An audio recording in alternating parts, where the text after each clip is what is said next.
Hey, what's up? What's going on, my peeps, my peoples? Please like, comment, subscribe, share the video to be greatly appreciated from the bottom of my heart, my peeps, my peoples. Let's talk about Married to Medicine, Season 5, Episode 7, Mama Drama. Okay, we got the mama drama going on. And we start off with Quad. Quad is in her house. Basically, she gets a call from Dr. Simone, and she's telling Dr. Simone how she feels. She was like, her house is empty. You know, he done left me. He done ran out on me, making it seem like he deserted her. He abandoned her. But, needless to say, she didn't say we was in an argument, and I couldn't tell him how I felt. So I went upstairs to go get a piece of paper to read it to him. But yet, Quad wasn't able to articulate how she felt, to Dr. G about when he asked her a question, what can he do better? What is it that he's doing wrong? What can he change? And basically, she was able to articulate that to Dr. Simone and tell Dr. Simone she feels emptiness. She feels like she's not loved. She feels like, she wants tender love. She wants that good old love. She wants, to be romance and all that other good stuff. But she wasn't able to tell, Dr. G how she felt about the situation. But she was able to tell Simone, and Simone was like, do you feel like you have done everything that you possibly could do? And being Quad was like, yes, I think I did everything I possibly could do. I don't know what else I can do. Well, first of all, you could have told him how you felt. And so I was like, okay, Quad, there we go, here you go. And so it is what it is with that situation. So she just feels like she has done everything that she possibly could in her marriage to help her marriage or whatever, and she's just feeling like Dr. G is not being supportive. He's not showing her love, and she says, he says he loves me, but she's not sure if he actually really does love her. I wonder, does she love him? That's the question. So then we move on from that. We get Dr. Heavenly. She meets up with Jewel, which is her spiritual advisor, basically, and she's telling Jewel that, we went to Louisiana, we went to a voodoo store, and blah blah blah, and it was, and my faith is being tested. She was like, people are just judging me, but Doctor, Heavenly, you judge people all day, every day. You be on the show in your confessional judging like it ain't nothing. So anyway, she asked the most craziest question. She asked, Jewel, hey, listen, I don't know if I should stop confessing Christ or letting people know that I believe in Christ, or what should I do? Like, you're going to give up already? Like, come on. I thought you had the faith. I thought you was down with the Christians. What's going on? Talking about, should I denounce Christ? Like, what? What are you talking about? It ain't even that serious. It's not that serious at all. And then you have, Jules talking about, I wouldn't be messing around with them demonic spirits or whatever. What about them demonic spirits that are in the church? The pastor that's talking about, the building fund, we need this, we need that. We had pastors for like maybe 4 years ago that was going around spreading HIV in the church, having different affairs. We had pastors that, was living a double life, and then we have the pastors that just take your money and, we need $100, we need $200. Could we match that? And then people in the congregation are starving and suffering, but sometimes they can't go to their church and get money. Some churches are different, but a lot of churches do have where it's all about money talks and all that other crap walks. So I think in all religions you have the good and you have the bad. So anyways, moving on from that. And so, Heavenly feels like, she needs to apologize to, Mariah's mother. She needs to apologize to Mama Lucy, whatever, because she did say some things about her. And then, Dr. Heavenly talks about, her swearing and things like that she want, getting in an argument and cussing and swearing. She wants to rebuke that spirit. She wants that spirit to be out of here for her. So basically, she's going to try to work on herself and her spiritual journey. That's all she can do is try. And then we get Simone. Simone meets up with her sister Carmen. Her sister Carmen is so pretty, they look alike and everything. And basically, Simone starts to talk about her marriage with Curtis, how, like, they're not getting along, things are not going right, and she thinks it's going to be an empty nest. Her sister was like, oh my God, I want to hear the empty nest. Don't say that. Don't speak it into existence. Don't say anything like that. And basically the sister was like, yo, we couldn't get you to leave the house without Cecil. You and Cecil went everywhere together. And then, Dr. Simone was like, yo, on the weekends, we have the two different houses. And so the sister was like, on the weekends, that's when you guys should actually spend time together, should be together on the weekend, spend the whole family, spend one day, the weekend at one house, instead of being apart. So having the two houses right now, it seems like it's a problem with their relationship, because they can actually really be separate from each other because they have two places to sleep. And so basically, the sister is just like, won't you work on yourself, Simone? Won't you work on being nice, being kind, being tender? And I think that she said that because she knows her sister. We know Simone can yell. We know Simone can be derogatory. We know Simone can be negative. And so I guess her sister was like, you want you work on that? Simone was like, yo, listen, how can I be nice and kind to somebody that is mean and ungrateful and has hostility towards me and say nasty stuff? He was like, you just don't get it. And then, Simone's in a confessional. She was like, you guys don't get it. You're talking about being nice and being this and that. You guys don't know how Cecil is. It's just like, what is it that Simone wants to always point out how horrible and how terrible Cecil is?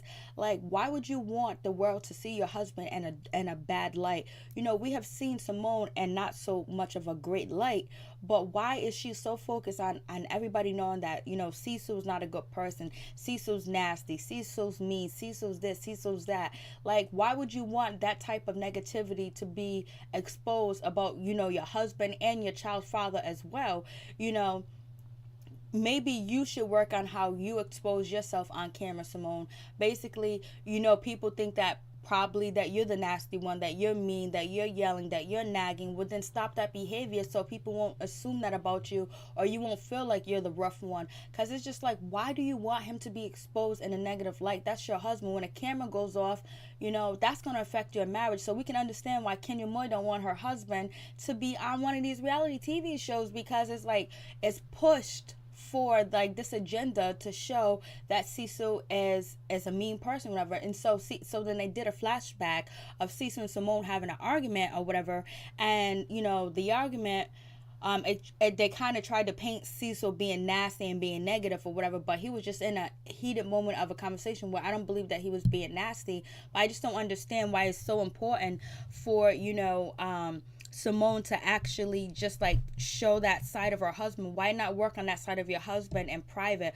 Why and people can still look up to Cecil as being a good man, but in privately you work on a situation instead of exposing it, because once you expose it, people are going to be like, why are you with him then? Why are you with him, Dr. Simone? You're sending a bad message. So I think she needs to work on why she wants everybody to know Cecil's this person. Why don't she want people to see her husband in a good light? I would want my partner to be seen in a good light if we fight and we say nasty stuff to each other when there's nobody around, but whatever. So anyways, I guess, Simone is going to try to work on it, but her sister is totally like, yo, you need to work on yourself and just be kind to him or whatever. And so she was like, do you believe Cecil still loves you? She was like, I don't know. They don't say I love you to each other.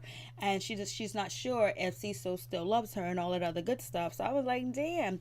So now we get to Mariah. Mariah's having a Mother Day brunch or whatever, and she's inviting all the ladies to come, but we know that, Quad is not coming because Quad ain't down with her and she ain't gonna be fake. So Quad, and this plus is Quad's birthday weekend, so she's not coming to Mariah's, Mother's Day bash, Mother's Day brunch or whatever. She got better things to do. She got any other thing to do. She can watch paint dry. She does not want to go to Mariah's Mother's Day bash or whatever. She's good. She's good on that note. So then we get to Jackie. Jackie meets up with Cecil, and basically they're having a conversation about Curtis, because Jackie wants to meet with Curtis. She wants to talk to Curtis. She wants to find out what's going on with Curtis. But the reason why she wants to meet up with Curtis is because like he never blamed her for him cheating. He took ownership. He took the full responsibility. So that is a plus that does help. And it's up to Jackie to do whatever she wants to do with her marriage. And she said that she's only gonna allow him one time, and he's not gonna be able to do that to do her like that again. And plus, she doesn't want to give up on her marriage. She wants to give it another shot. She wants to give it another try. And she was like, and she really wants to meet face to face with him because she wants it to work. She doesn't want to be at home alone. She don't want to be calling Tyrone. She don't want to be on that midnight train to Georgia anymore. You know what I mean? She wants her husband back. And plus that he's being sincere. She feels like he's being sincere. She really wants to reach out to him. And then she's talking to Cecil because Cecil and Curtis are still in contact, and she's happy for that. I'm happy that Cecil didn't turn his back on Curtis as well, because they were friends, and this is a private private matter that, well, it's really not private when it's on Bravo TV, when it's on a show, but they did have a friendship, they did have a bond. And then we find, well, I guess it's already been out there that Jackie, delivered Michael, so they're really close. They've been around each other for years, so they really do have a friendship, and they really do know each other, and they probably spend more time off camera together than they show them on camera. And so, Dr. Jackie brings up, what's going on with you and Simone? Maybe if you say, I love you more, let her feel like she's appreciated and things like that. Then that's when we find out that, Cecil was like, he didn't grow up in a household where his mother and his father said, I love you, or they hugged, or they did anything like that. But what she did know is that, what he did say is, he has to work on that because he didn't have that type of upbringing. So it's hard for him to express his emotion and his feelings. And it's hard for Simone too as well to say, I love you. So they don't really say, I love you, or things like that. So they're basically getting down to the nitty gritty of, basically they both want to be appreciated, and they both want to know that, they're putting their all into making this marriage work with Simone and Cecil, Dr. Simone and Cecil. So basically, Dr. Jackie was like, yo, if you guys could be just more like Michael and things like that. And, Cecil was like, yeah, Michael says, I love you all the time. Like, he's such an angel. He's such a wonderful person that he said, we hear I love you from Michael all the time. And he was like, he really wants to be like his son and being able to be open with his feelings and saying how he feels and being, more loving like Michael is, because Michael is a loving child. So even though they don't say I love you to each other, they must have raised Michael right for him to be very, open to love, very open to hugs, very open to saying I love you, Mom, I love you, Dad. So that's a good thing. They just have to bring it out of each other. So now we know Jackie's going to get back with Dr. Curtis. She ain't going to let that big old tall man go, and it was probably, sometimes, like, if you feel like that you can't forgive and move forward, then that's what you should do. But if you can't forgive and it's going to continue to hurt you, or you don't know if it's worth working out, then you walk away. But if you feel like there's something that's still there, you feel like there's a bond that's still there, you just don't throw your marriage away over a mistake. Unless you feel like this mistake can happen over and over and it was a malice mistake. So I think that Dr. Jackie is doing the right thing. I don't know if I'm a forgiving person where as far as being cheated on, but if I was married, I would have to take a step back and realize and contemplate what I do have and what I will be letting go. And can I work on keeping my marriage together? Can I forgive him? Can I move forward? Can I let it be? And if I can do that, then yes, I'll give it another shot. And then also, if the person is really willing to change and make things better, not do it for 6 months, not do it for a year, but do it forever. Because ultimately, this mistake can make you lose your partner forever. So therefore, if you're really sorry forever, you're going to be doing better and make sure the marriage works together. It takes two to make the marriage work perfectly together or be cohesive. So we'll see what happens with that. And so I was like, damn Cecil. So you can see where you can understand what some of the things that Simone is probably saying, that he comes off probably hard, and he's not really trying to be hard, but he just don't know how to express that he's his love and his emotion and his feelings in a way where somebody could be receptacle to it.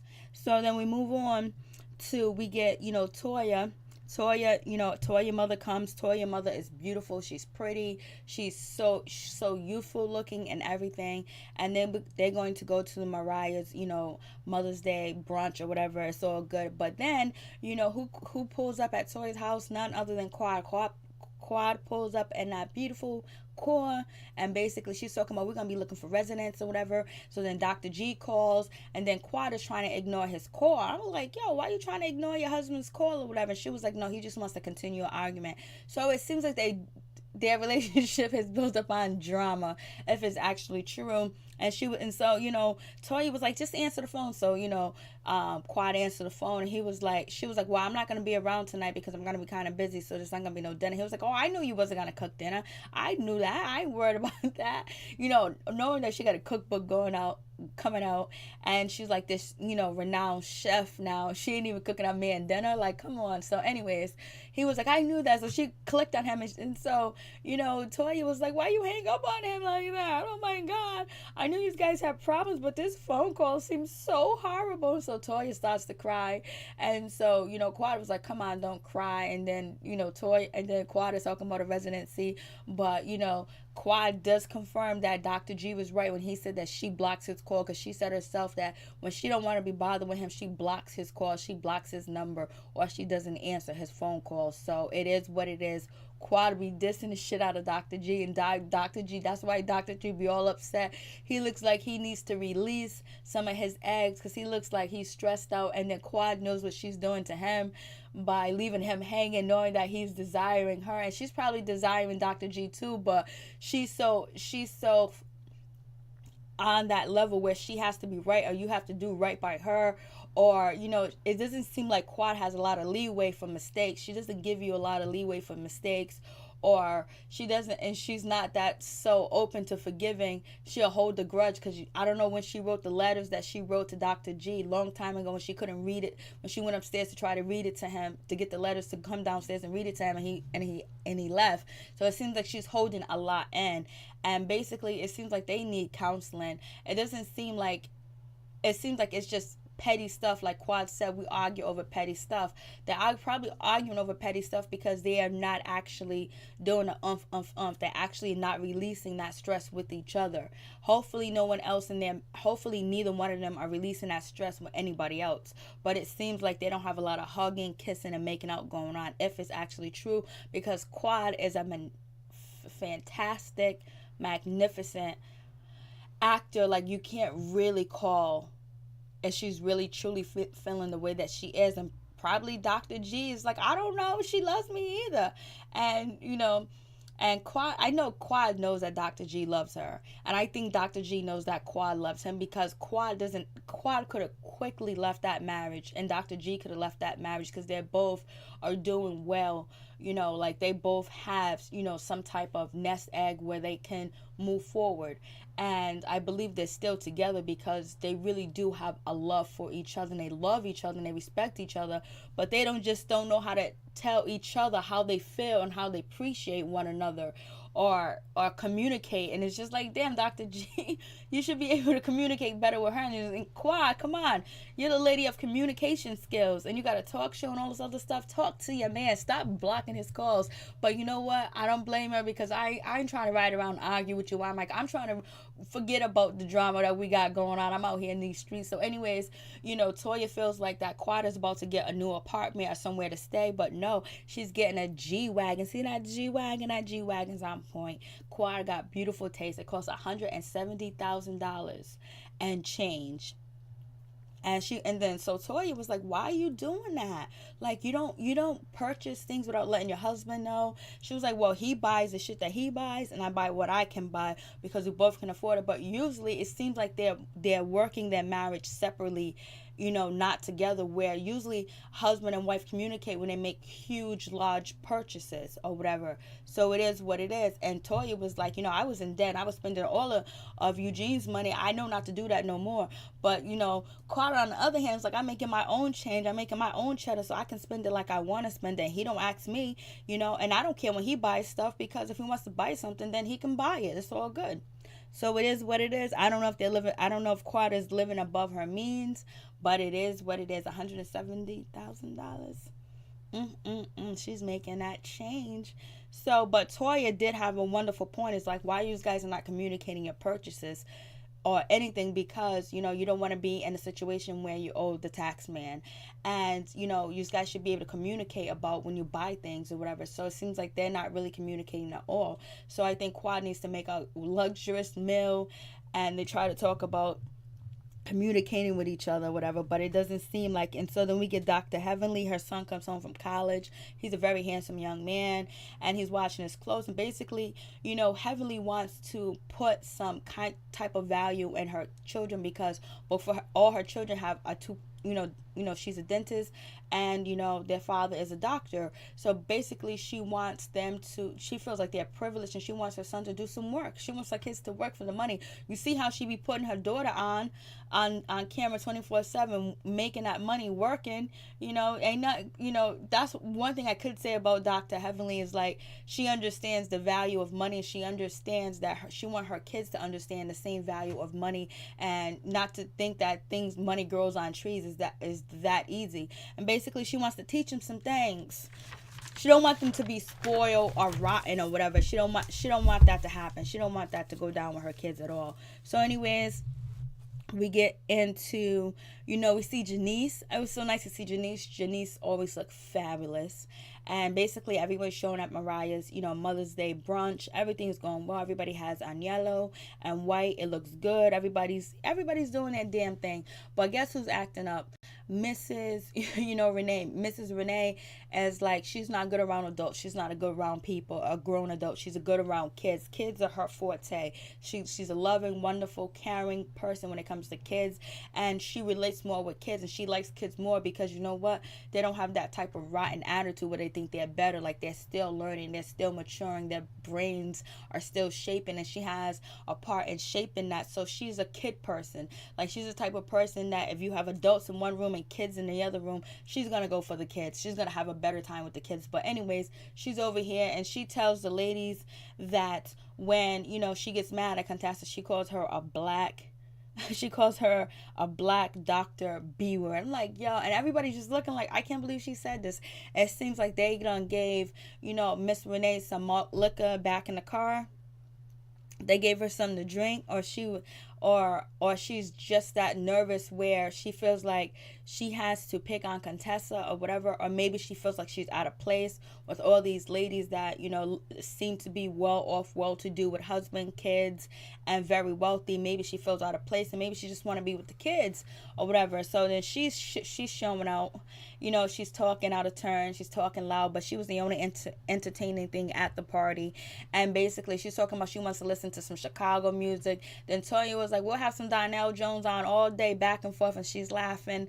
And so Miss Renee, she goes to speak to Mama Lucy or whatever. Mama Lucy, she was like, just because you're a doctor don't mean you better than me. Then she's sitting at the table, and she pulls her tag on. She was like, Contessa, you don't let the tag on my dress. So everybody's looking at Contessa like, why you got this lady working with your kids? And she was like, you know what? She's like a mother to me. She feels that empty wound that my mother is gone, because Contessa, her mother passed away from breast cancer, and she had it once in her 20s, and she got it when she was older, and she actually suffered, and she was in pain. And that's the worst way to go, when knowing that someone that you love with all your heart is suffering, has suffered before they died. And Renee feels that void of her mother, like that spirit. Maybe her mother's spirit is all over Renee, you know what I mean? And she knows Renee really has her back or whatever. So but she's not good in public with people, and they're like, yo, you should get rid of her, leave her at home, drop her off or whatever. But Renee is cool with that. I also must say, when I'm not Dr. Heavenly, but Mariah, when Mariah was like introduced us to the party planner and her new assistant might be jumping on top of her husband. I would not have that assistant. I don't know why. When I saw the assistant next to Mariah, I was like, ooh, she's gonna be on Dr. Aiden soon. And it's going to be a tell-all book before you know it, unless she's a fake assistant and it's only for the show. So anyways, getting back to, Renee. So Renee's chilling at the house. Renee's chilling at the table. She's talking about her tag. She takes the tag off, and she's kind of being belligerent and speaking out of turn, because that's how kids kind of behave when they're around a bunch of kids or whatever. Like, she's not feeling comfortable and secure in this room, or maybe she feels like the air's too stuffy, and you know what, I'm just gonna be me, I'm gonna be real. So you can see why Contessa has picked her to be her nanny, because she's real. But other people and everybody at the table was like, no, she would have to go. And Blase in the third, like, drop, like, she calls you names and stuff. And Contessa, Renee was like, just because she pays me doesn't mean she's the boss of me, or whatever. And I think Contessa brung Renee around because she adds more life to the story and she's more entertaining. So it adds on to Contessa's storyline, especially losing her mother, then having this lady that is rough around the edges in her circle, where she's not judging this lady, she's not putting this lady down, she's not really embarrassed of the lady because she's used to the lady, but other people ain't. So maybe you have to do a little fist and chip party at your house so they can all get the chance to meet Renee and get the backstory of her, so they won't be talking negative about her or whatever. So anyways, we get to that, and so then we get Mariah. She gives an award out to Toya, talking about the best stay at home mom, full-time mom. I don't know if she was actually doing that, if that was nice or if that was faulty. And then she was like, people, some people I invited came and some people didn't come. And then they showed the chair where Quad should be sitting and Quad is not there. And then we get to, her throwing shots at Heavenly when she says to Toya, we had our arguments, we had our disagreements or whatever, but you never disrespect my mother. So Mariah has not really changed, because if she felt that way, she Heavenly already apologized to her in Louisiana. Why is she bringing that up in front of everybody, in front of all the guests, and putting Heavenly on the spot, even though Heavenly deserves whatever she gets? But it shows like a character trait that hasn't changed in Mariah, where she had to throw that dig. She didn't have to go there with that, because Heavenly was already feeling like she was going to apologize to Mama Lucy, and she did apologize to Mama Lucy, and Mama Lucy was like, it's not God of me not to forgive you, so it's going to take some time. Mama Lucy was like, I'm not going to forgive you, child, so get you and your bones, get it, keep it going, because Mama Lucy was like, she's not in the business of forgiving Dr. Heavenly. She's not going to forgive her right now. It's going to take her some time. It's going to take her a while to do that. So it is what it is. I was like, damn, Mama Lucy. But Mama Lucy did look good or whatever. And she had a stroke. So, but all in all, the party went okay. The party went well. And Heavenly felt kind of like shady because Mama Lucy wasn't trying to hear it. Because kind of, it's just like when Mariah apologizes, the same thing. Like when people don't believe that it's sincere. It's the same thing when Heavenly apologized. You don't believe that it's sincere. But I can say when Heavenly apologized to Toya, I believe that was sincere when she did that in New Orleans. Or she's becoming a better actress than I can even imagine. So anyways, peace. I'm out. One love. Merry Christmas and Happy New Year's. May all your dreams and your wishes come true for Christmas, and you have a wonderful time, my peeps, my peoples. One love.